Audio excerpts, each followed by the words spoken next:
When you have two roads before you, and one road is an easy road and the other road is a difficult road, if you can choose a difficult road, because that's when you become really creative. Ken Mogi, neuroscientist, author, among many other things, returns to the Ikigai Tribe podcast to talk about his new book, Think Like a Stoic, The Ancient Path to a Life Well Lived. So I've just finished it today, actually, Ken. So it's a great read, as always. Yeah, thank you. Thank you for having me today. Thank you. No, thank you, Ken. You've been very generous with your time with me. This is our fourth podcast together. You attended my online summit in 2023. And of course, you participated in my Ikigai retreat last year. So it's a pleasure to have you back, Ken. Yeah. That was wonderful. Nobody understands Ikigai like you. It's always an inspiration to watch you interact with the people. Maybe you have the Ikigai gene in you. I think you have it in you too, Ken. So, yeah, I really appreciate our friendship and your time and all the love and learning you spread with your literature, your time, and our conversations. So, what sparked the decision to write this book on Stoicism? Well, I have been always reading Stoicism books. In my book, I argue that Socrates is the father of Stoicism, and I am such a great reader of Socrates. It may sound a bit unexpected for audiences from outside Japan, but in Japan, good boys like me, we read Greek philosophers from childhood for some reason or another. So Plato writes a lot about Socrates. Actually, Socrates didn't write anything about himself. So, we know only through Plato what Socrates was thinking. I think I really resonate with Socrates in his way of looking at life. And, of course, Nick, you have in Japan and you know Japanese culture. And I think samurai, I think these people were really stoic people living for something greater than themselves, living in alignment with orders of the world. It's quite contrary to some people who are so self-centered, selfish, and self-focused. So I think Stoicism is something bigger than you, and that resonates very well with the Japanese philosophy of life. When I wrote my book and I was talking to my editor, and I was introducing concepts like gamman and gambaru, there was the suggestion of relating it to Stoicism, but I wasn't sure. I think in many ways, these concepts, which we'll talk about later, do reflect, I guess, a Japanese type of Stoicism, or that they share that theme. So I guess that sparked your own culture and your own thoughts about the culture and reading on this subject from a young age. Yeah, yeah. Also, if you look at people like Elon Musk, you realize that he's a big mouth. Elon Musk is always kind of making claims and a really controversial guy. But when he launches his rockets, that's very stoic because here I'm talking about acting in alignment with physical laws. You can't disregard physical laws when you launch a rocket. So you can be a big mouth and you can say, well, hey guys, I'm going to Mars. I'm going to Mars and use this rocket. And you can say that. But at the end of the day, if your rocket is not made in a stoic way, meaning it is in alignment with physical laws, your rocket is going to be exploding and you will be a failure. So Elon Musk, I think, is surprisingly one of the most stoic persons on Earth living. I think so.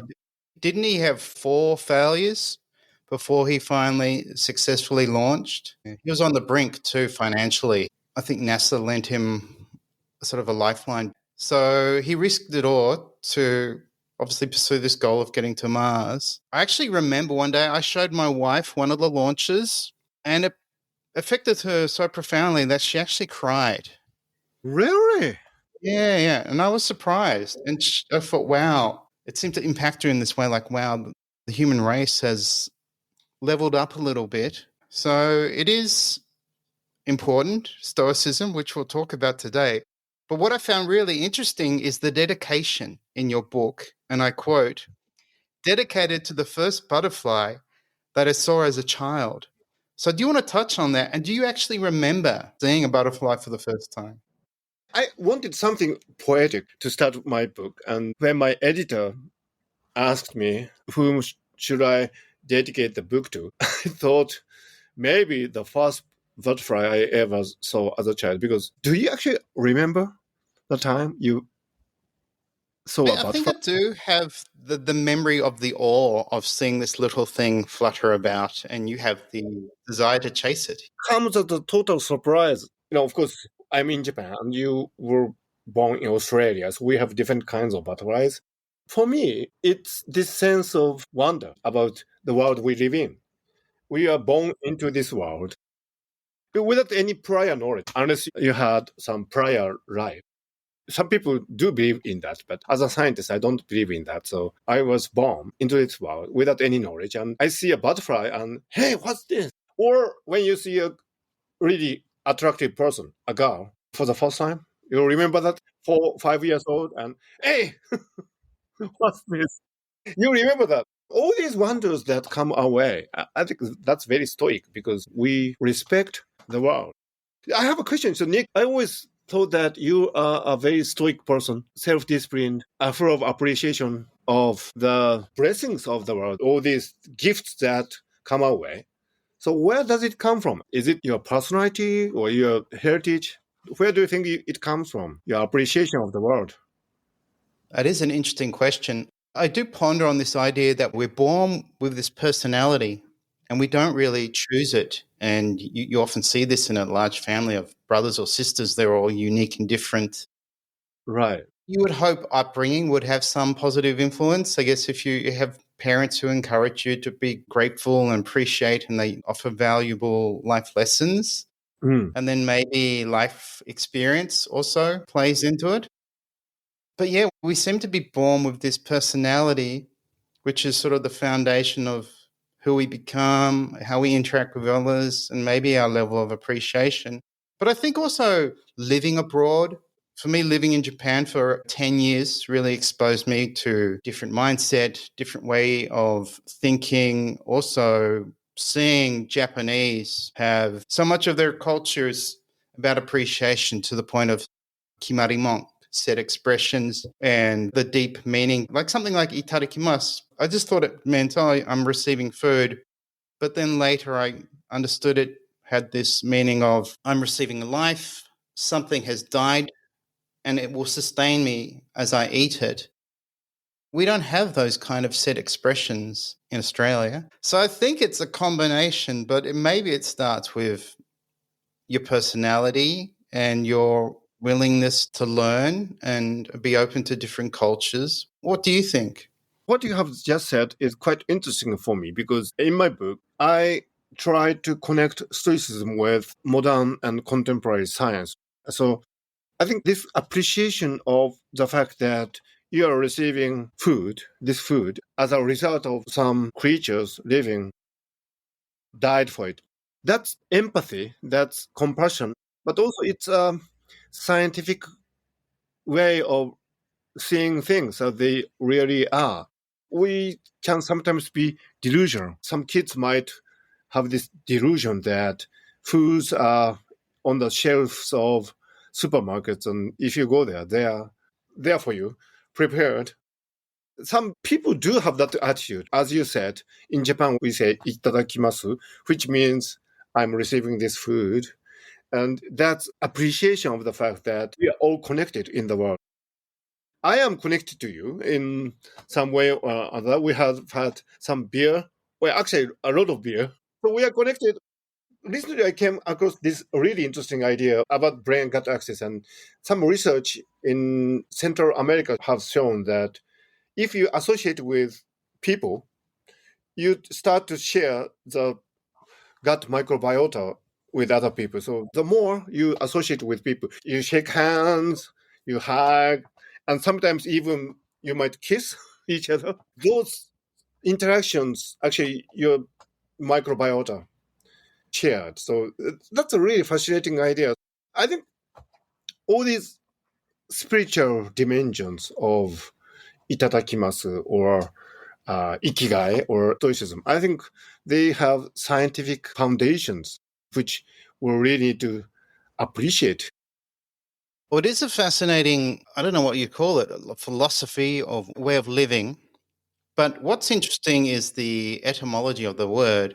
So you want to touch on what the word stoic or stoicism means and comes from? Stoicism comes from stoa, the painted roof. One of the things that I kind of stressed in this book is that Stoicism is not a cult of personality. Nowadays, people kind of worship, there's a tendency to worship a particular person. Like in entertainment, for example, you might worship Taylor Swift, which I think is justified. But entertainment is something bigger than a particular individual. Bruno Mars or Taylor Swift or Madonna. So the case of philosophy, for example, if there's a founder of a school of philosophy like Kant or Hegel, some people tend to worship these people. But Stoicism, although arguably, as I said, Socrates is probably the father of Stoicism, it's not associated with the name of a particular individual, which I think is really great. Important concepts are bigger than a particular individual.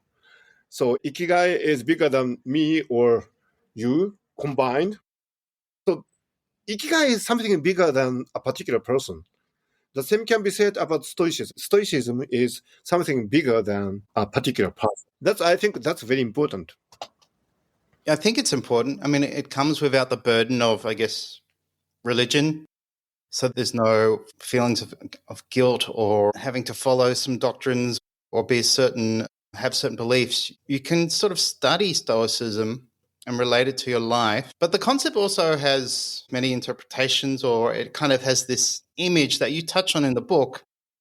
But you relate Stoicism to so many things about life. So it's a fascinating, eye-opening read. And one thing I really thought would be helpful is the first step to becoming a Stoic that you share is to never expect certain behavior from anyone. You share the idea if your expectations are low, you can enjoy the sunshine more, which I really believe in. So you want to touch on that a bit more? As you live in this life, you expect less and less from other people. For example, when you are dating somebody, when you are a teenager, you expect so much from your date. Sometimes you want her to be kind, understanding, but that doesn't happen typically. So then you are really upset and you're not happy, but that's all your fault. And because nobody owes you a date.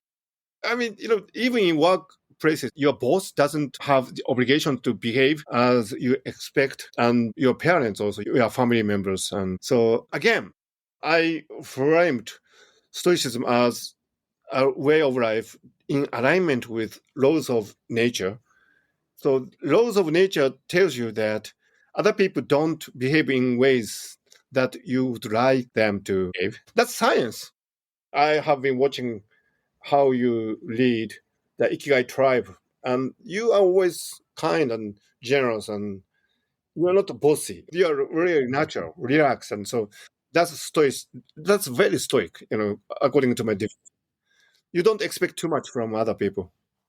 All right. No. I mean, I like this idea. Stoicism allows you just to really be yourself.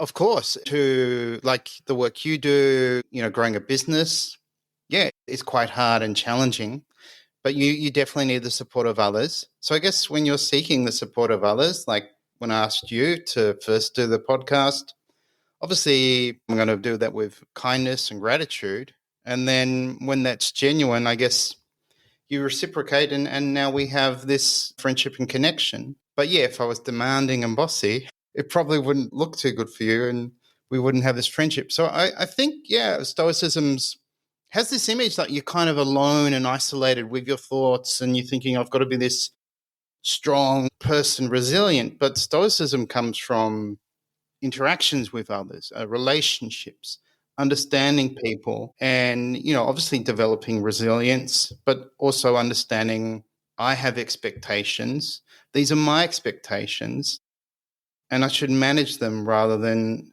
thinking people owe me or people should do this for me.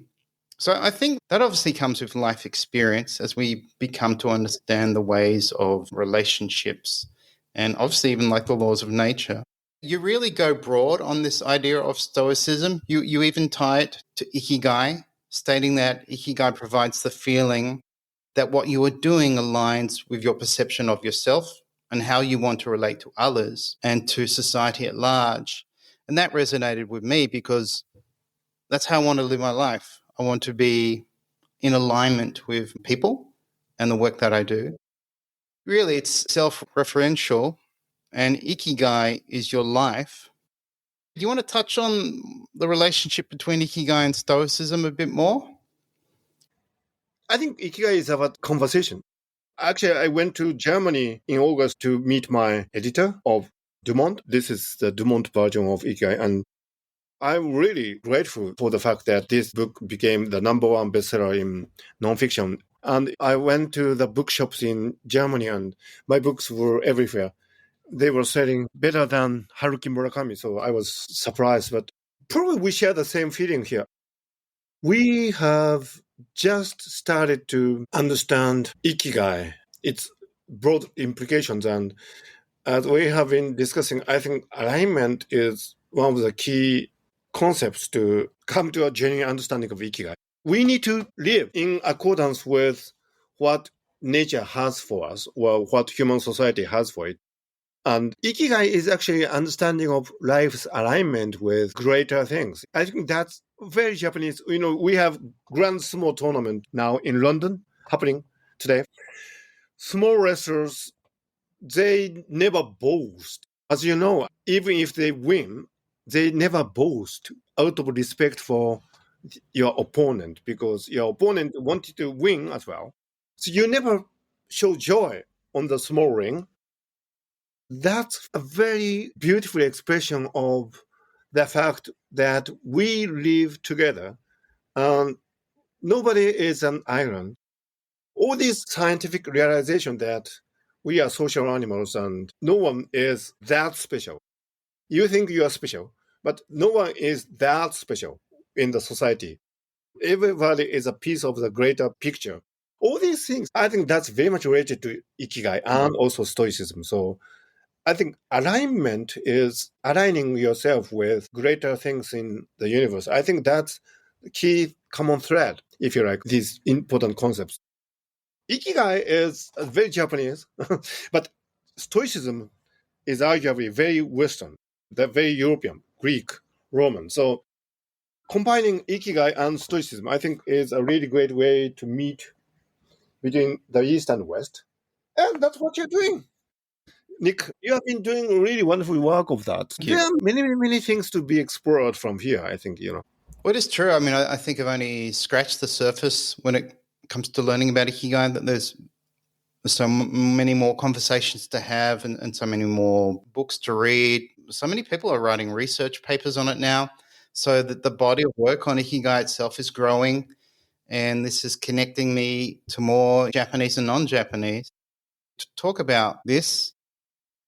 And I think that's almost, as you said, that's like a stoic process of conversing, learning, sharing. And every time you have a conversation, you kind of become a slightly fuller or different person because you have this wisdom, you have this experience. What's the situation like in Australia? How do Australian people embrace Ikigai or Stoicism? Well, I guess we would embrace it with a fairly laid-back attitude. Depends what kind of Australian you're talking about. We have these Australians who are very direct, don't mind dropping F-bombs, have strong beliefs about this and that. But then we're also a multicultural now, so we're quite open to other cultures and learning. I think our cult of personalities are sports. We love our sport. So we just had our grand final for both rugby and AFL. Now we'll move into cricket. We love that. And so we probably experienced Stoicism through sport, through getting so close to winning yet losing, or suffering. My team's just suffered another horrible year. We haven't made the finals for 20 years. Our captain wanted to trade himself to another team. So things are really bad for my team, but I still love my team and I still support and hope that we'll get back to winning. So even following your team is this form of having stoicism, because you have to endure all the bad times, all the frustrations, and believe that it's still worth your time caring about a team. I mean, you talk about this, the idea of there's limitations, but we can also be audacious in what we do or what we pursue, but we also have to realize our limitations. So I think that's true in supporting a team. Like, you want your team to win, but you also must understand most of the times they're going to lose. And so you have to accept that imbalance or balance, because if you don't, you're always going to be angry or unhappy.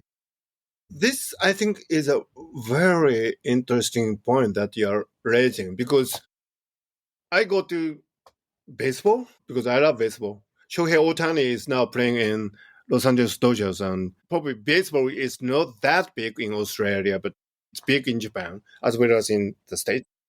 When I go to a baseball match, baseball game, I don't actually root for a particular team. I just watch the players do their best, performing. Shohei Ohtani pitching, he pitches as well as bats, so he is a really great, amazing person. Sometimes he succeeds, hits a home run, but sometimes he just sings out, and it doesn't really matter because I know Shohei Ohtani is doing his best. So I really love to watch people doing their best. Japan actually won against Brazil for the first time ever in a match, international match, a few days ago in Tokyo. That was a big headline, all over Japan. Japan wins over Brazil. But I don't really care too much about it because at that level, people playing soccer are doing their best, and the movements of the bodies and the passion and the heat from the field. I mean, that's really beautiful to watch, and that's very stoic. I mean, so I don't care too much about wins or loses. The fact that you have done best, the fact that some people are doing their best and you are watching it, you are sharing that moment, I think that's all that is important. How do you feel about that?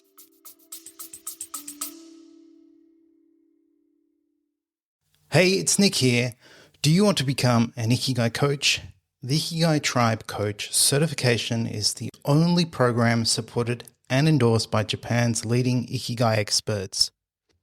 You'll learn authentic research, practical coaching tools, and join a global community of coaches making a real impact. Find out more at ikigaitribe.com. Now back to the episode. Yeah, that's interesting. I was going to ask, do you think that's a quality of you?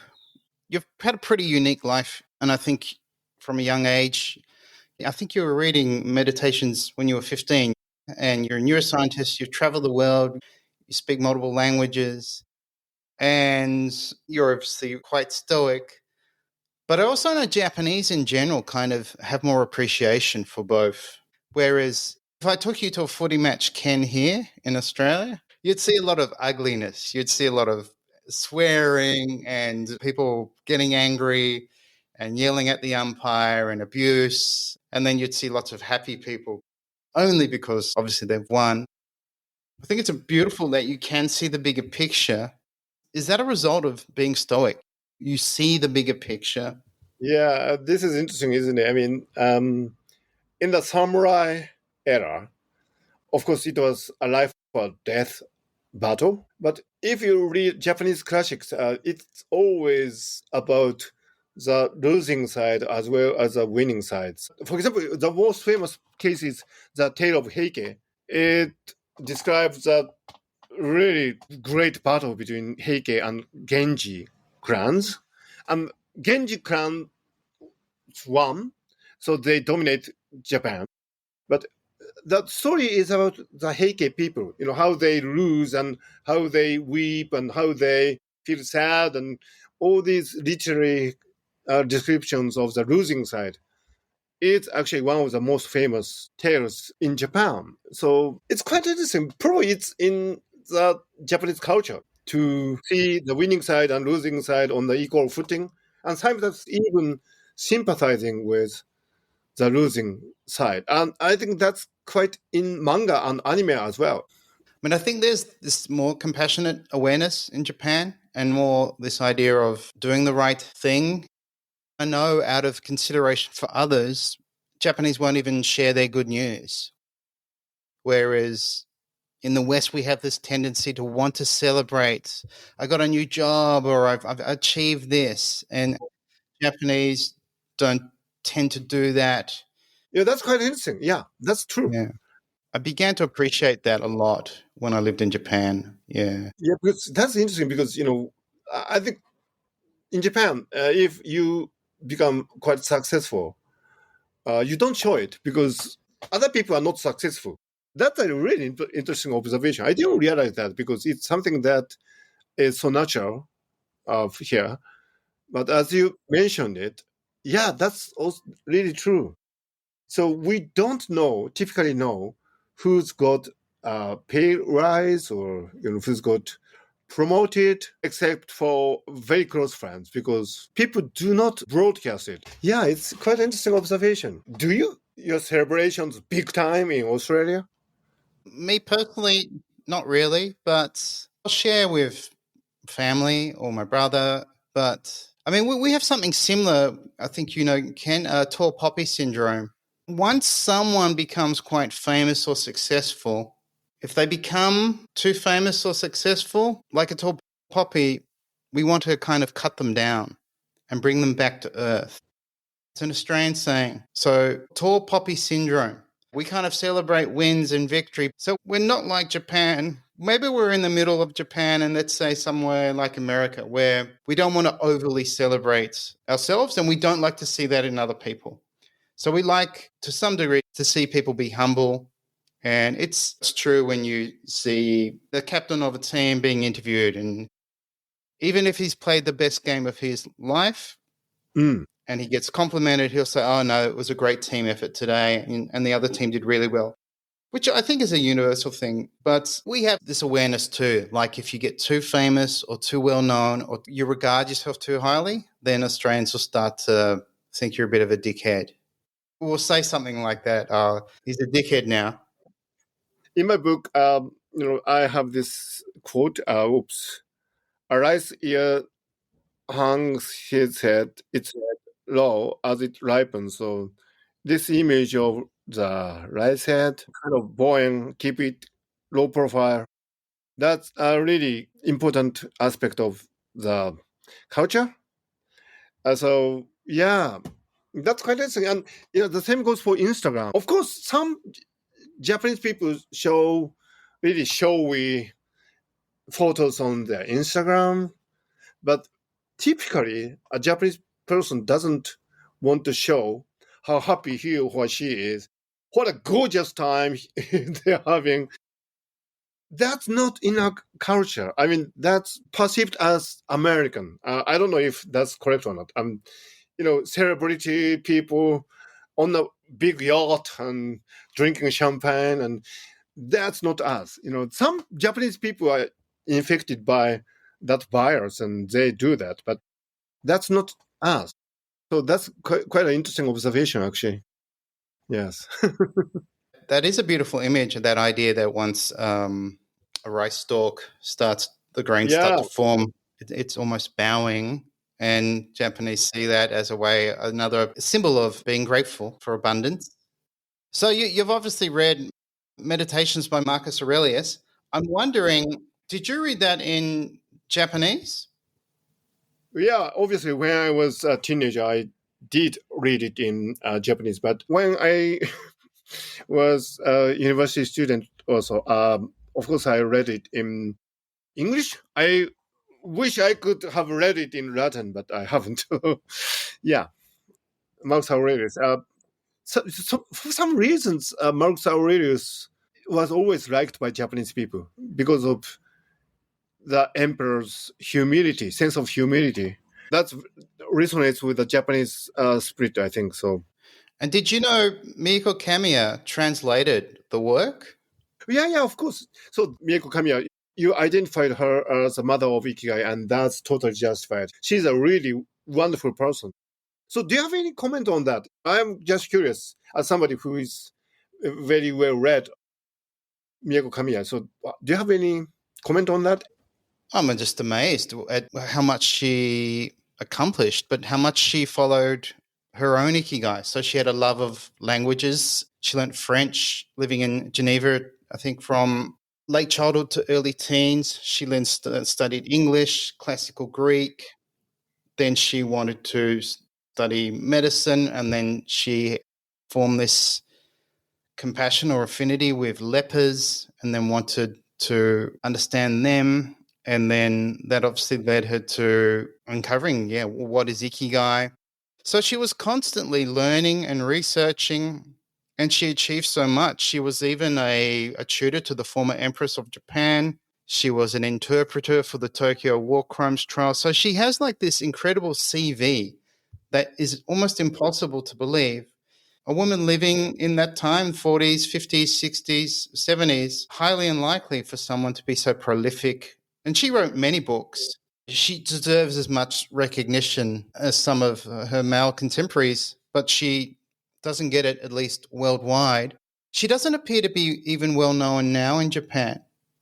She is actually, well, at least among us, but not among the general public. She's not probably a household name, if you mentioned. So, yeah, that's totally true. But as you mentioned, the fact that Mieko Kamiya translated Marcus Aurelius is very important, I think. She was quite stoic herself. She had a lot of health issues, suffered a lot of loss in her life, yet also had this incredible desire to express herself through writing. And she was quite successful, yeah. She was a professor, a psychiatrist. And also, she was a best-selling author. Yeah, but very humble person. So, Ken, something I'd love to share with you one day or one evening would be kaiseki. And you talk about kaiseki in your book, and you even relate it to Stoicism. So maybe a lot of our listeners would not know what kaiseki is. So you want to touch on that? Kaiseki is arguably the world's most wonderful food, and it's very expensive. They come in great varieties and they tend to be very expensive, but you must remember that the ingredients themselves are taken from nature. It's not like the French cuisine, where the chef kind of imposes his or her own interpretation of how food should taste. So whatever the ingredient is in French cuisine, especially the traditional French cuisine, they tend to kind of brush over the natural ingredients with the sauce. But in Japanese cuisine, kaiseki cuisine, everything is so natural. The seasonings are minimum, some salt, soy sauce, peppers, but it's always minimum. And so these cookings are very minimal. They taste really great, but the taste is the taste of the ingredients themselves, taken from nature, nature's gift to humans. So that's the spirit of kaiseki, and that's, I think, very stoic because, as I said, Stoicism is about living in alignment with nature, right? So some people might say that kaiseki is very luxurious. Well, it is luxurious in terms of price, but in terms of spirit, it's very stoic. Actually, my father-in-law treated me and my wife to kaiseki before we were married when I first went to visit the family. And yeah, it was amazing. It was like 13, 15 courses or something and very small. And you're right, it was bringing really just the essence of the taste out. I remember I never liked uni. And then when I had uni at this kaiseki, I loved it. It was so delicious. So I think you're right. There is a stoic process in preparing the food. Maybe there's even restraint and this focus on I'm not influencing the flavor of the food. I'm just drawing out the flavor of the food from nature. Yeah, it's quite an experience. So if you get to have kaiseki in Japan, I recommend it. So at the start of your book, you have mentioned that seeing a butterfly is like your little ikigai, something you observe and really appreciate and connects you back to your childhood and something you studied. But qualia, you write, is your main ikigai, one of your purpose-driven ikigais. So do you want to touch on what qualia is and how are you trying to solve the puzzle of qualia? Yeah, I have been kind of lazy in that. Not because I have not been making efforts, but consciousness studies, I think, is really difficult. But, I can say that those people who claim they have a theory of consciousness are all wrong. I am really interested in how we can solve qualia. Qualia is a redness of red and coolness of water and smell of meat. I think this is going to be the most significant work, not Ikigai or not Stoicism, because this is very original. Qualia and the brain. Yeah, and 30 years have passed, almost 30 years, but there's nothing equivalent to this book, I think, in the literature now. But I mean, you're also quite prolific, Ken. You're constantly writing books. You're traveling. You're delivering lectures. You have your podcast. I'm a distracted person, always distracted. How do you manage your time, Nick? I just keep going with the next step. I think you talk about that infinity. Like infinity is just following the next step. So you talk about two types of infinity in your book, and one seems impossible for us to understand, but we can understand another type of infinity just by the next step. As I said, this is Aristotle who made this distinction. Actually, infinity, we can never understand because we're mortal humans. But the potential infinity, as you said, is about the next step. So as long as you have a next step, you have access to potential infinity. So that's all we can hope to achieve in our life, to handle potential infinity. Yeah, so that's how I manage my time. But another interesting idea you present, which contradicts, I guess, this image we have of Stoics, is we think they're not creative. We think they're reading old books or just making plain decisions or doing things the hard way. But you really say Stoics are creative and that every Stoic is creative or should be. So do you want to touch on that? Creativity is about finding the truth, what makes us possible, makes life possible. For example, Albert Einstein was a very stoic person. Johann Sebastian Bach, he was a stoic. So, every great creator, I think, was a stoic because creativity is about finding truth about ourselves and the world. So the question is, where does it come? This misunderstanding of stoic people not creative. I think that's interesting issue. For example, if you look at the film Amadeus, Mozart is portrayed as a really frivolous person. But on the other hand, Mozart, of course, was a stoic, right? Because he wrote so many beautiful music, and this music followed some laws of melody and rhythm and harmony. I think there's an image problem of stoicism, stoic people. But you should also realize that Mozart was a stoic person as well. I think this leads to something that really resonated with me is desirable difficulties. And from that, we can be creative, we grow, we learn, we get closer to the person we want to be. So we should embrace desirable difficulties because they bring out our true self or the best in us. When you have two roads before you, and one road is an easy road and the other road is a difficult road, if you can, choose a difficult road because that's when you become really creative. I have this fascination about the history of human evolution. We were born in Africa, and out of Africa, we spread all over the globe. So, in that process, our ancestors crossed over to, for example, Australia. In that process, our ancestors crossed over the ocean. So, just imagine you are facing an ocean and you don't know if there will be island or land or whatever. So when you migrate, at least there need to be maybe 10, 20 people, females, males.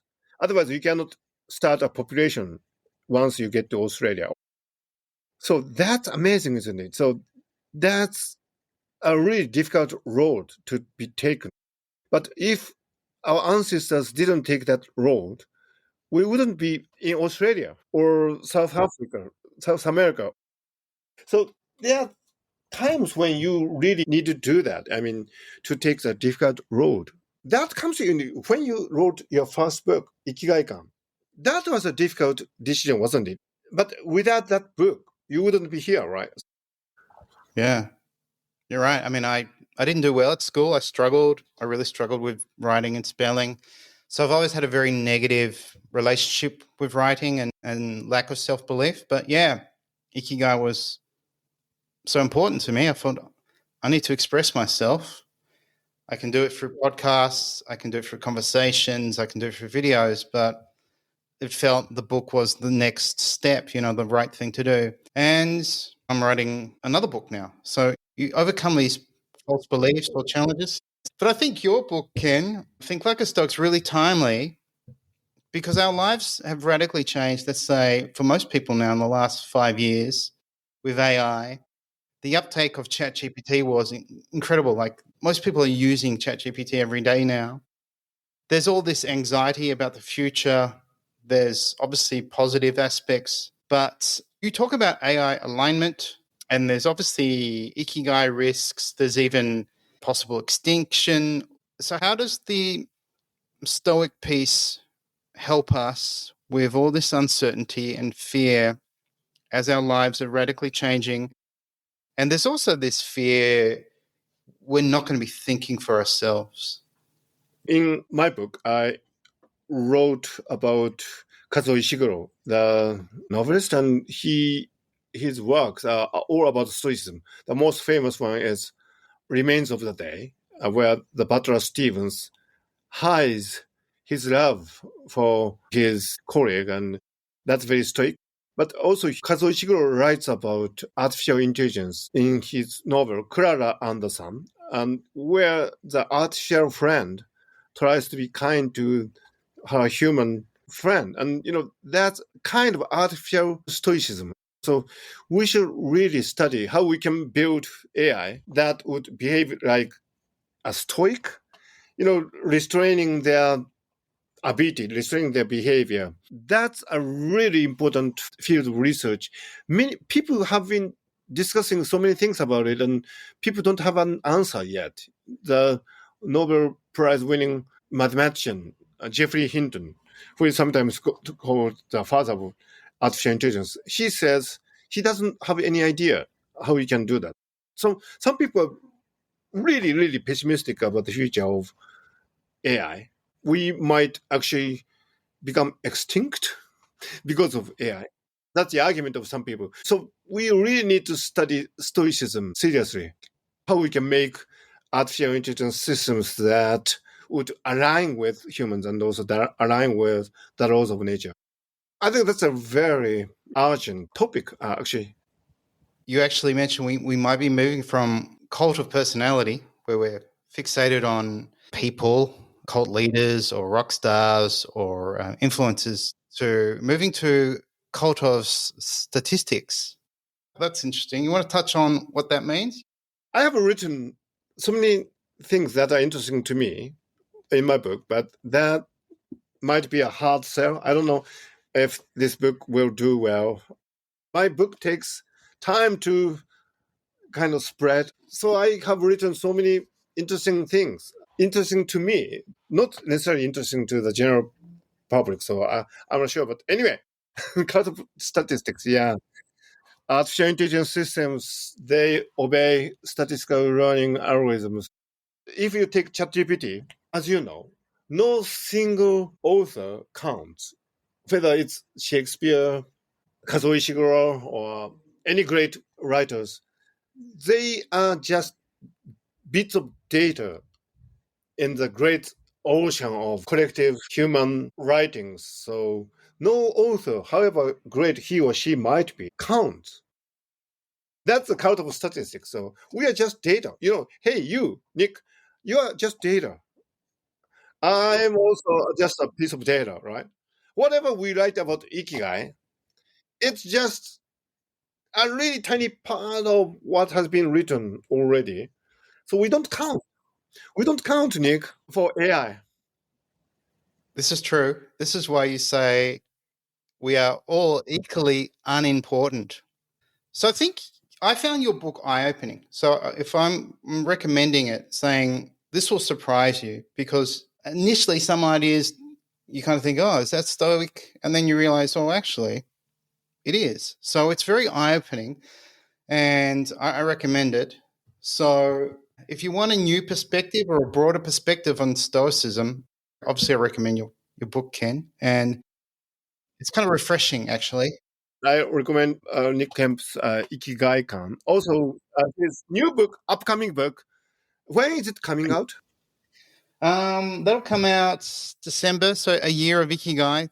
That was challenging because I had to do like a daily entry and I couldn't expand on ideas. So I found that very challenging, and I had to sort of come up with 365 ideas of expressing Ikigai. But of course, Ken, you get a mention in my book. So thank you for your quote. So you recommend becoming someone's Plato, yes? Yeah, maybe your father's Plato or your mother's Plato.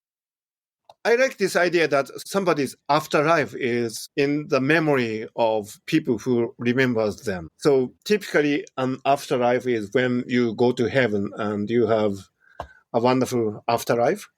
But I don't believe in that. I believe that somebody's afterlife is how we remember these people. So if your dad was a great person, you can remember and write about him, or your granddad, your grandmother, or somebody you knew, you had the privilege to know. Socrates didn't write anything about himself, but Plato remembered him. So what we read about Socrates is actually an afterlife of Socrates as remembered by and written by Plato. So you should be somebody's Plato, Nick. Maybe I'm a Plato for Japanese culture or something. Yeah, I really appreciate you for that. And you are so genuine. I should be saying this, but this Venn diagram of Ikigai so misrepresents the core concept of Ikigai. So I'm not so happy with it. So, it's not Ikigai, it's purpose. I mean, what you love, that's certainly Ikigai. But what you are paid for, what the society needs, and what you are good at, these three elements are totally irrelevant for Ikigai, from my perspective and from the perspective of Japanese culture. So maybe you can have your Ikigai in drawing, making paintings, and you might not be good at it, but that's totally okay. You might love making music, and society might not need it, but that's totally okay. You might actually love watching butterflies fly. That's me. But you are not paid for it, right? You don't receive any money for it. That's totally okay. So this famous Venn diagram, that's a Western misrepresentation of what Ikigai is actually is. So I'm really grateful. It's really great that somebody from outside Japan have a genuine understanding of Ikigai. Thank you. I'm not saying that these Venn diagrams have not been helpful. I am really grateful for these Venn diagrams for spreading the interest about Ikigai. But once people get interested in Ikigai, I hope people will come to a genuine understanding of what the original philosophy was. That's my hope too. Yeah, what Mieko Kamiya writes about Ikigai. I mean, it's nothing about nothing has nothing to do with what you are paid for or what the society needs or what you're good at. These are all rubbish. Thanks for sharing that. I agree with you, Ken. It used to frustrate me. I thought everything about Ikigai is factually incorrect or romanticized. People think it's the secret to happiness or the secret to longevity. So, yeah, it came out of a love for Japan, a love for Japanese culture, and this sort of frustration that it was being misrepresented. But I mean, this is my Ikigai, having conversations with people, getting to know people, this sort of emotional intimacy. And I really appreciate all that you've done for me and our friendship. So I'm looking forward to having maybe some beer and kaiseki.